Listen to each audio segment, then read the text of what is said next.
بسم الله الرحمن الرحيم. بسم الله الرحمن الرحیم الحمد للہ وکفا والصلاة والسلام علی من لا نبی بعد اما بعد. عزیز طلبہ، آج کتاب الہدایہ جز 40 کا سبق نمبر 282 ہے، اور اس سبق میں مثل جنس اختلاف الزوجین فی متاع البیت کے متعلق بات کریں گے، اور کتاب کی عبارت وَإِذَا اخْتَلَفَ الزَّوْجَانِ فِي مَتَاعِ الْبَيْتِ سے لے کر لِأَنَّ لَهُمَا يَدًا مُعْتَبَرَةً فِي الْخُصُومَاتِ تک ہوگی.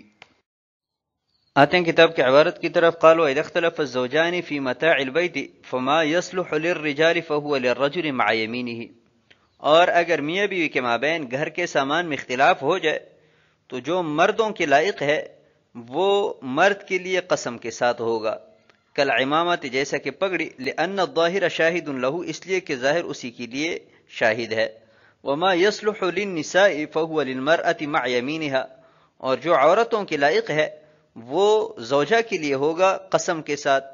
کالوقایت، جیسا کہ دوپٹہ باندھنے کی پٹی، لشہادت الظاہر لها، اس لیے کہ ظاہر اسی کے لیے شاہد ہے. وما يصلح لهما كالآنية فهو للرجل مع يمينه، اور جو چیزیں دونوں کی لائق ہوں جیسا کہ برتن، تو وہ مرد کے لیے قسم کے ساتھ ہوں گی. لأن المرأة وما في يدها في يد الزوج، اس لیے کہ زوجہ اور اس کے قبضہ میں جو کچھ ہے وہ شوہر کے قبضہ میں ہے. والقول في الدعاوى لصاحب اليد، اور دعووں میں قبضے والے کا قول معتبر ہوتا ہے. بخلاف ما يختص بها، برخلاف ان چیزوں کے کہ جو عورت کے ساتھ خاص ہیں. لأنه يعارضه ظاہر آخر اقوى منه، اس لیے کہ ایک دوسرا ظاہر اس کے معارض ہے جو کہ اس سے زیادہ اقوی ہے. ولا فرق بینما اذا وقع الاختلاف فی حال قیام النکاح، اور کوئی فرق نہیں کہ اختلاف نکاح قائم ہونے کی حالت میں ہو، او بعدما وقعت الفرقہ، یا فرقت اور جدائی واقع ہونے کے بعد ہو.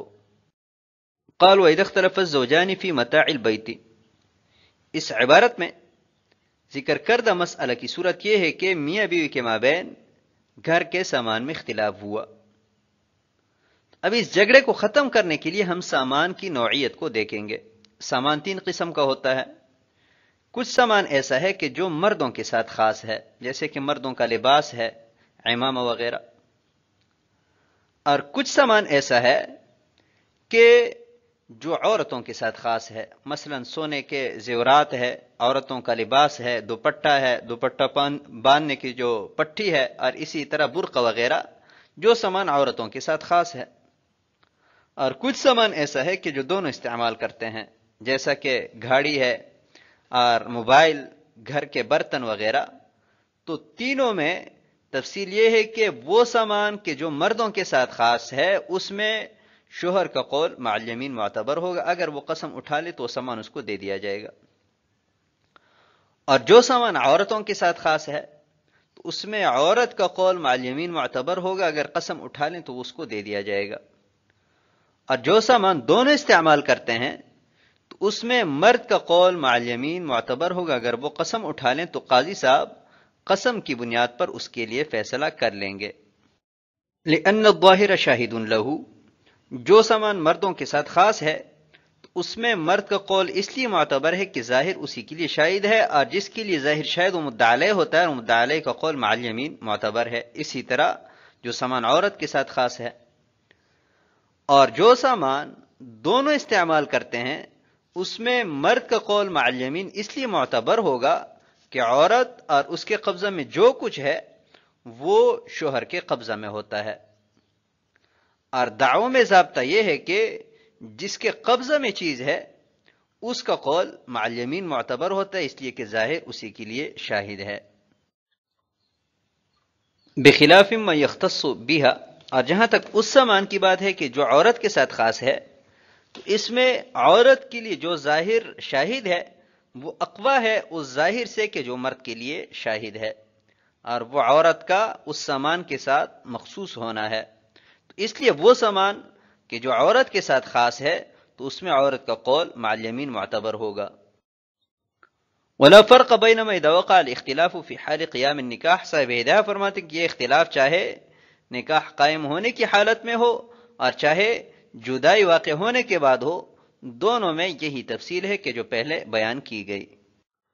آتے ہیں کتاب کی عبارت کی طرف. قال فإن مات أحدهما واختلفت ورثته مع الآخر، پس اگر دونوں میں سے ایک فوت ہوا اور اس کے ورثہ دوسرے کے ساتھ اختلاف کرنے لگے، فما يصلح للرجال والنساء فهو للباقي منهما، تو جو مرد اور عورت کے لائق ہے وہ ان میں سے باقی رہنے والوں کے لیے ہوگا. لأن اليد للحي دون المیت، اس لیے کہ قبضہ زندہ کا ہے نہ کہ میت کا. وهذا الذي ذكرناه قول ابی حنیفہ رحمہ اللہ تعالی، اور یہ جو ہم نے قول ذکر کیا امام اعظم ابو حنیفہ رحمہ اللہ تعالی کا قول ہے. وقال ابو یوسف رحمہ اللہ تعالی يدفع الى المرأة ما يجهز به مثلها، اور قاضی ابو یوسف رحمہ اللہ تعالی نے فرمایا کہ عورت کو وہ سامان دیا جائے گا جس کا مثل عورت بطور جہیز لے کر آتی ہے.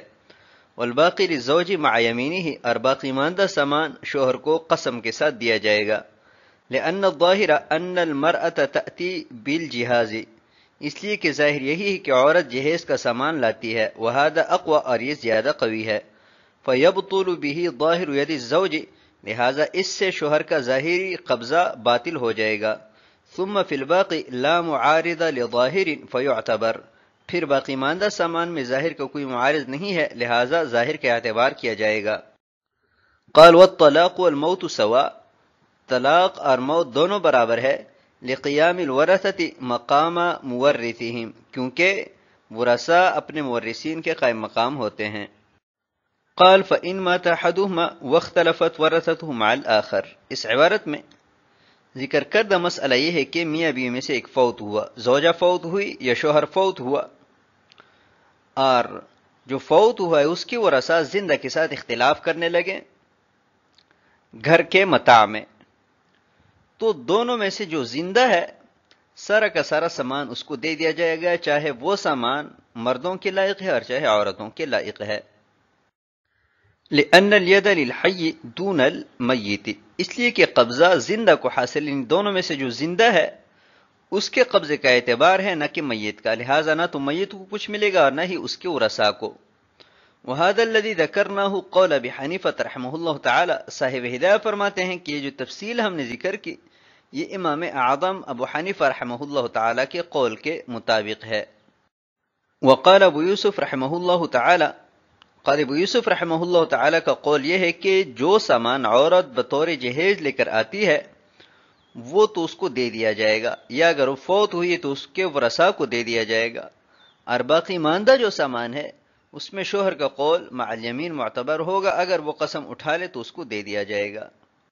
لأن الظاہر ان المرأة تأتی بالجہاز، صاحب ہدایہ فرماتے ہیں کہ یہاں پر دو ظاہر ہے، ایک ظاہر شوہر کے لیے شاہد ہے اور ایک عورت کے لیے شاہد ہے. شوہر کے لیے تو یہ ہے کہ ظاہری طور پر اس کو سامان پر قبضہ ہے، تو ظاہر جس کے لیے شاہد اس کے حق میں فیصلہ کیا جاتا ہے، اور عورت کے لیے ظاہر یہ ہے کہ عموماً جو رواج ہے وہ یہ ہے کہ عورت جہیز کا سامان ساتھ لے کر آتی ہے، تو عورت کے لیے جو ظاہر شاہد ہے وہ اقوی ہے اس ظاہر سے کہ جو مرد کے لیے شاہد ہے، لہذا عورت کا ظاہر مرد کے ظاہر پر طاری ہو جائے گا اور مرد کا جو ظاہری قبضہ ہے وہ باطل ہو جائے گا، لہذا وہ سامان عورت کو دے دیا جائے گا. یہاں پر تأتی جہاز سے مراد یہ ہوائی جہاز نہیں ہے بلکہ جہیز کا سامان ہے. یہ تو ایسے بطور مزاح کہا. ثم فی الباقی، آگے صاحب ہدایہ فرماتے ہیں کہ جہیز کے علاوہ جو سامان باقی بچ جائے گا اس میں شوہر کا قول مع الیمین معتبر ہوگا، اس لیے کہ ظاہر اسی کے لیے شاہد ہے، ظاہری قبضہ اس کو حاصل ہے، تو جس کے لیے ظاہر شاہد وہ مدعا علیہ ہوتا ہے اور مدعا علیہ کا قول مع الیمین معتبر ہوتا ہے. قال والطلاق والموت سواء، قاضی ابو یوسف رحمہ اللہ تعالیٰ کے اس قول کے پیش نظر طلاق اور موت دونوں برابر ہے، اس لیے کہ جب کوئی شخص فوت ہو جاتا ہے تو اس کے ورثاء اس کے قائم مقام ہوتے ہیں، تو جو حکم مورث کا ہے وہی حکم وارث کا ہوگا. آتے ہیں اگلے عبارت کی طرف. فقال محمد رحمہ اللہ تعالی ما كان للرجال فهو للرجل وما كان للنساء فهو للمرأة، اور امام محمد رحمہ اللہ تعالی نے فرمایا کہ جو چیزیں مردوں کے لائق ہے وہ مرد کے لیے ہوں گی اور جو عورتوں کے لائق ہے وہ عورت کے لیے ہوں گی، اور جو دونوں کے لیے ہے تو وہ مرد یا اس کے ورثہ کے لیے ہوں گی۔ لما قلنا لابی حنیفہ رحمہ اللہ تعالی، اس دلیل کی وجہ سے کہ جو ہم امام اعظم ابو حنیفہ رحمہ اللہ تعالی کے لیے پہلے بیان کر چکے ہیں۔ قال والطلاق والموت سواء، اور طلاق اور موت دونوں برابر ہے، لقیام الوارث مقام المورث، اس لیے کہ وارث مورث کے قائم مقام ہوتا ہے۔ وقال محمد، تیسرا قول امام محمد رحمہ اللہ تعالی کا ہے، وہ فرماتے ہیں کہ اس اختلاف کی صورت میں جو چیزیں مردوں کے لائق ہے وہ مردوں کو دے دی جائے، اور جو عورتوں کے لائق ہے عورتوں کو دے دی جائے، اور جو دونوں کے لیے استعمال ہوتی ہیں تو وہ مرد اگر زندہ ہے اس کو دے دیں گے، اور اگر وہ فوت ہو چکا ہے تو اس کے ورثاء کو دے دیں گے۔ اور دلیل وہی ہے کہ جو ہم پہلے امام اعظم ابو حنیفہ رحمہ اللہ تعالی کے لیے بیان کر چکے ہیں۔ قال والطلاق والموت سواء، اور امام محمد رحمہ اللہ تعالی بھی فرماتے ہیں کہ طلاق اور موت دونوں برابر ہے۔ جو تفصیل پہلے طلاق میں بیان کی گئی وہی موت میں بھی ہے، کیونکہ بندہ جب فوت ہو جاتا ہے تو اس کے ورثاء اس کے قائم مقام ہوتے ہیں، تو جو حکم مورث کا ہے وہی وارثوں کا ہوگا۔ اتنگ عبارت کی طرف، قال وَإِن كَانَ أَحَدُهُمَا مَمْلُوكًا فَالْمَتَاعُ لِلْحُرِّ فِي حَالَةِ الْحَيَاةِ، اور اگر میاں بیوی میں سے ایک مملوک ہے تو زندگی میں سامان آزاد کا ہوگا، لِأَنَّ يَدَ الْحُرِّ اقوى، اس لیے کہ آزاد کا قبضہ اقوی ہے، وَلِلْحَيِّ بَعْدَ الْمَمَاتِ، اور مرنے کے بعد جو زندہ ہے سامان اس کا ہوگا، لِأَنَّهُ لَا يَدَ لِلْمَيِّتِ، اس لیے کہ میت کے لیے کوئی قبضہ نہیں ہے، فخلت ید الحی عن المعارض، تو زندہ کا قبضہ معارض سے خالی ہوا۔ وہذا عند ابی حنیفہ رحمہ اللہ تعالی، یہ امام اعظم ابو حنیفہ رحمہ اللہ کا مذہب ہے۔ وقال العبد المأذون له في التجارة والمكاتب بمنزلة الحر، صاحبین فرماتے ہیں کہ مأذون فی التجارہ اور مکاتب یہ دونوں آزاد کے درجہ میں ہے، لأن لهما یدا معتبرة في الخصومات، اس لیے کہ ان دونوں کا قبضہ خصومات میں معتبر سمجھا جاتا ہے۔ قال وَإِن كَانَ أَحَدُهُمَا مَمْلُوكًا، اس عبارت میں ذکر کردہ مسئلہ یہ ہے کہ میاں بیوی کے مابین متاع بیت میں اختلاف ہوا، اور حال یہ ہے کہ دونوں میں سے ایک مملوک ہے، یعنی شوہر غلام ہے یا زوجہ جو ہے وہ باندی ہے، دونوں میں سے ایک مملوک ہے۔ تو ابھی دونوں کے اس اختلاف کو ختم کرنے کے لیے کیا فیصلہ کیا جائے گا؟ تو اس میں اختلاف ہے امام صاحب اور صاحبین کے ہاں۔ امام صاحب کے مذہب کے مطابق تفصیل یہ ہے کہ دیکھیں گے کہ اختلاف دونوں کے زندگی میں ہوا ہے یا ایک کے مرنے کے بعد ہوا ہے۔ اگر دونوں کی زندگی میں ہوا ہے تو سارا کا سارا سامان آزاد شخص کا ہوگا، کیونکہ اس کا قبضہ قوی ہے بنسبت مملوک کے، لہذا قوی کو ترجیح دی جائے گی۔ اور اگر دونوں میں سے ایک فوت ہوا ہے تو جو زندہ ہے سارا کا سارا سامان اس کو دے دیا جائے گا، اس لیے کہ میت کا تو کوئی قبضہ نہیں ہے، زندہ چاہے غلام ہے اور چاہے آزاد ہے، بہر دو صورت اس کے قبضے کا کوئی معارض نہیں ہے، اس لیے سارا کا سارا سامان اس کا ہوگا۔ وقال العبد المأذون له في التجارة، صاحبین فرماتے ہیں کہ خالص غلام ہے اور غیر مأذون فی التجارہ ہے تو اس میں تو ہم آپ کے ساتھ متفق ہے، لیکن اگر وہ مأذون فی التجارہ ہے یا مکاتب ہے تو ان دونوں کا حکم الگ ہے، یہ آزاد کے درجہ میں ہے۔ جو حکم آزاد کے قبضے کا ہے وہی حکم ان دونوں کے قبضے کا ہے۔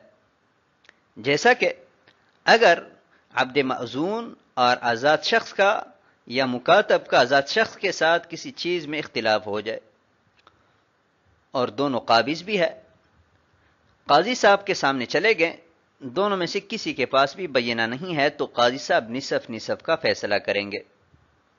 اسی طرح اگر دونوں کے پاس بینہ ہے تو بھی نصف کا فیصلہ کرتے ہیں۔ تو اس سے معلوم ہوا کہ ان دونوں کا قبضہ حر کے قبضے کے برابر ہے، لہذا جب دونوں کا قبضہ معتبر ہے تو ان کا حکم بھی آزاد شخص کی طرح ہوگا۔ جو احکامات پہلے بیان کیے گئے وہ ان دو کے اوپر بھی نافذ ہوں گے۔ سابق مختلف فی مسئلہ، اور اس مسئلہ میں راجح اور مفتابہی قول جو ہے وہ امام اعظم ابو حنیفہ رحمہ اللہ تعالی کا ہے، جیسا کہ فتاوی میں اور اسی طرح متون اور شروحات میں اسی کی طرف اشارہ کیا گیا ہے۔ تو آج کے سبق کو ہم اسی پر ختم کرتے ہیں۔ والسلام علیکم ورحمۃ اللہ وبرکاتہ۔